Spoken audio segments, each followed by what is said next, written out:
안녕하세요. 매냐TV입니다. 종합소득세 신고는 다들 하셨나요? 본 영상을 보는 분들은 아마도 세무사 없이 직접 신고하시는 분들일 텐데요. 오늘은 국세청에서 안내하는 모두 체험 서비스, 이걸 하면 안 되는 이유에 대해서 살펴보겠습니다. 올해는 5월 31일, 6월 1일이 주말이어서 6월 2일까지 종합소득세를 신고하고 납부하면 되는데요. 사업 규모가 작거나 작년 매출이 적은 경우 국세청에서 안내문으로 모두 체험 서비스를 하라고 오는데 이걸 그대로 따라하시면 안 됩니다. 어떤 문제가 생기는지 근로소득자가 부동산 임대 소득이 있는 경우를 사례로 직접 계산하면서 비교를 해 볼게요. 그러면 종소세 신고 방법과 계산 사례 바로 가 볼까요? 그 전에 중요한 공지 하나 할게요. 사업소득 증여, 상속, 법인 투자까지 절세에 대한 모든 것을 다루는 정규 과정이 5월 31일 사주 과정으로 시작합니다. 5년간 14기수가 함께하면서 나온 실전 사례를 기반으로 수업이 진행되니까 요 QR코드 찍고 바로 신청해 주세요. 오늘의 목차입니다. 종합소득세 신고 방법 4가지. 복식부기, 간편장부, 기준경비율, 단순경비율. 한 번씩은 아마 들어보셨을 거예요. 명확하게 개념을 정리하고 바로 계산 사례로 실전 내용을 비교해 보면서 설명을 드릴게요. 직장인이 월세 소득이 있다면 두 가지 중 어떤 것으로 신고하는 게 유리할까요? 단순 경비율과 간편장부 직접 계산해 보고 결론으로 마무리하겠습니다. 그러면 종합소득세 신고 방법 4가지와 계산 사례 바로 들어가 볼게요. 종합소득세를 신고할 때 국세청에서 뭐가 날라온단 말이에요. 단순경비율, 기준경비율, 추계신고, 간편장부 막 이런 게 있는데 이거를 제가 좀 정리를 해드릴게요. 일단 세금은 크게 두 가지 신고 방법이 있어요. 기장, 추계. 한자여서 어려운 것 같아요. 자, 기장은 뭐죠? 장부를 기록한다는 얘기예요. 모든 수입과 지출에서 장부를 기록해서 내 매출과 내 경비와 다 기록해서 하는 신고예요. 추계신고 뭐죠? 추정해서 계산한다. 경비를 추정하는 거예요. 장부는 안 쓰지만 주택 임대업은 보통 경비가 40 몇 프로 되더라. 고시원은 뭐 50 몇 프로 되더라. 사업별로 경비율이 다 정의되어 있어요. 법에. 그대로 하면 돼요. 이 둘 중에 신고를 할 수가 있어요. 예를 들어서 경비를 많이 썼으면은 정해진 경비율이만 주택 임대업이 비주택이 46%인가 그렇거든요. 근데 내가 상가를 하는데 대출이자랑 공실 관리비에서 경비가 한 80% 나갔어. 그러면은 80% 경비를 하면 장부를 기록하는 게 유리한 거예요. 경비를 80%쓸 수 있으니까. 그게 아니라 경비 쓴 게 없어. 한 20%밖에 안 돼. 그러면은 차라리 추계신고로 46% 기본을 쓰는 게 유리한 거죠. 그럼 다들 추계신고를 많이 할 테니까 매출에 따라서 이것도 정해져 있습니다.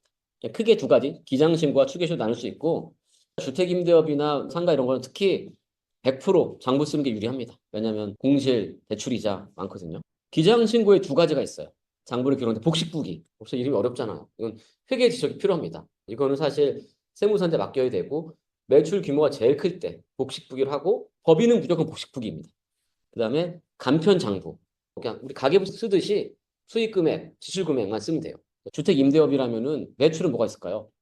받은 월세, 지출은 공실관리비, 대출이자 1년에 한 번씩 중개수수료 다 경비 처리할 수 있죠. 이거는 둘 다 장부를 쓰니까 기장신고. 추계신고는 장부가 필요 없다고 그랬잖아요. 얘도 두 가지예요. 기준경비율과 단순경비율이 있는데 단순경비율 뭔가 왠지 더 적을 것 같죠. 단순경비율은 전체를 다 그냥 경비를 쳐주는 거예요. 유튜브 같은 경우에 60 몇 퍼센트를 그냥 경비율로 쳐주는 것처럼. 기준경비율은 임대차랑 직원 소득이랑 급여랑 이런 것들은 증빙을 해야 돼. 당연히 밑에서 위로 올라갈수록 매출이 커져요. 그러니까 한마디로 위로 올라갈수록 더 까다롭게 세원을 관리하겠다는 거죠. 그 기준이 국세청에 나와 있어요. 직전 연도 업종별로 수익 금액 기준으로 기장을 판단한대요. 자, 여기서 수익 금액인지 소득 금액인지가 중요한 거죠. 수익 금액이면 경비가 포함되나요, 안 되나요? 안 되죠. 매출만 판단하겠다는 거예요. 작년에 경비도 많이 써도 상관이 없어요. 이건 수익 금액으로 보겠다는 거예요. 제일 중요한 거, 수익 금액과 소득 금액을 구분하는 연습을 하세요. 부동산 매매업, 임대업, 매매업보다 임대업을 뭐랄까요?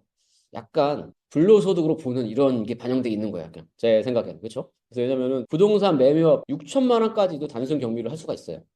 그리고 간편장부도 3억까지 쓸 수가 있어요. 3억이 넘어가면 이제 복식부기 세무서한테 맡겨야 되는 건데 주택 임대업은 7,500만 원만 넘어가도 복식부기를 해야 됩니다.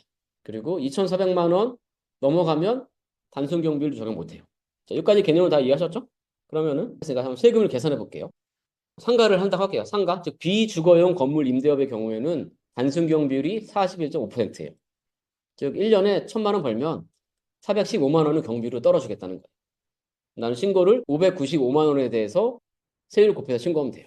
수익 금액이 뭐죠? 매출. 월세를 100만 원씩 받았다. 그러면 1년의 수익 금액, 매출은 1,200만 원. 필요 경비가 지금은 단순 경비를 신고하니까 1,200만 원 곱하기 41.5를 경비로 빼는 거예요. 그러면 소득 금액이 나왔죠. 수익 금액에서 경비를 뺀 게 수익 금액. 즉 세금을 702만 원을 기준으로 신고하면 되는 거고, 물론 여기서 다른 소득 금액이 있었다. 이자, 배당, 사업, 근로, 연기, 기타 있으면 어떻게 하죠? 합쳐야 되겠죠. 이것도 잘 보시면 종합 소득 과세를 할 때 수익 금액을 합치나요? 소득 금액을 합치나요? 소득 금액을 합치고 있어요. 그렇죠? 경비를 다 빼고 소득 금액을 합치고 있습니다. 그리고 뭐 소득 공제, 우리가 연말정산하면 인적 공제 1인당 150만 원 이런 것들 있잖아요. 여기서 일단 없다고 칠게요. 그러면 간단하죠. 즉 수익 금액에서 단순 경비율만 뺀 나머지가 그대로 과세 표준으로 잡히는 거예요. 정리하면 수익 금액 빼기 필요 경비가 소득 금액. 소득 금액에서 소득 공제를 빼면 과세 표준. 그러면 702만 원은 제일 낮은 세율이거든요. 1,400만 이하니까 6% 세율이에요. 그러면 6% 세율이 얼마죠? 42만 원. 이게 1,200만 원을 1년에 벌었을 때 내는 종합소득세 42만 원인데 그래서 끝이 아니죠. 우리나라 모든 소득세에는 10% 지방소득세가 붙죠. 최종 내야 되는 거는 46만 3,320원. 여긴 세율이 낮으니까 크게 느껴지진 않네요. 월세 100만 원씩 1년에 1,200만 원을 벌면 그 다음에 5월 달에 46만 원 정도 종합소득세를 내면 되는 거예요. 물론 제일 낮은 세율이니까 그런 거예요. 단순 경비율 이해하셨죠? 그래서 가끔 가다 보면 국세청에서 이렇게 단순 경비율 계산해서 딱 나와요.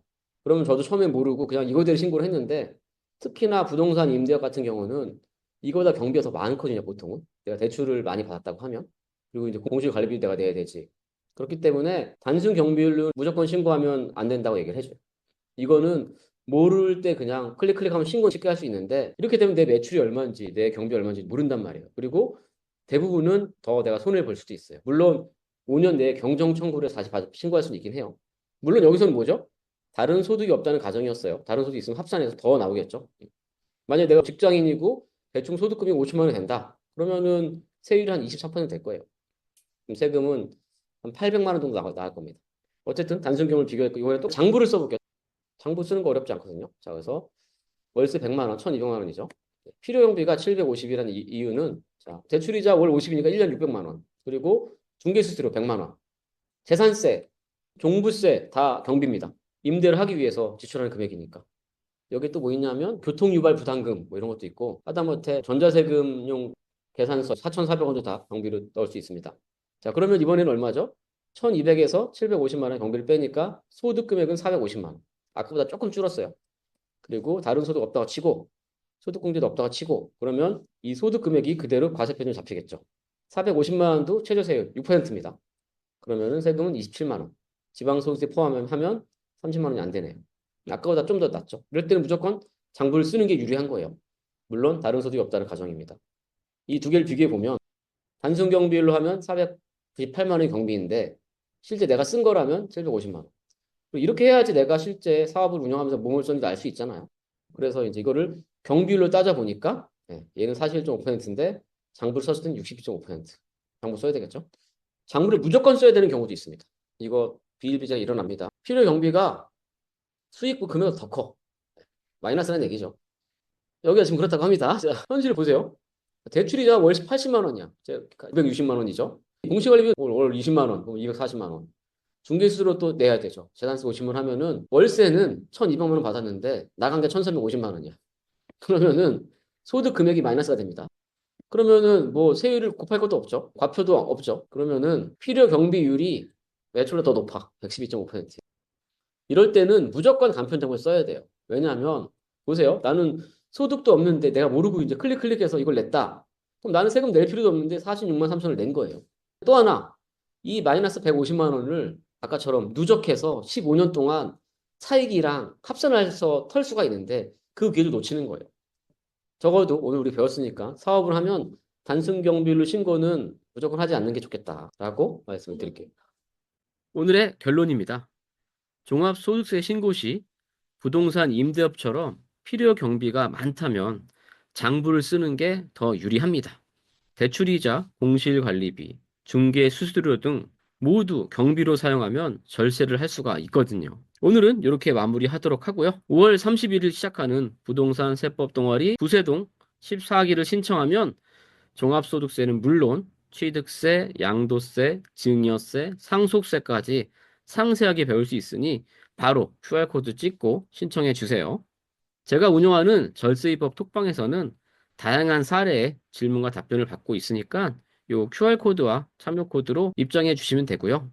제가 매주 1회 발행하는 프리미엄 컨텐츠도 월 3,000원에 구독할 수 있으니까 많은 시청 바라고요. 저는 오늘 여기서 마무리하도록 하겠습니다. 안녕!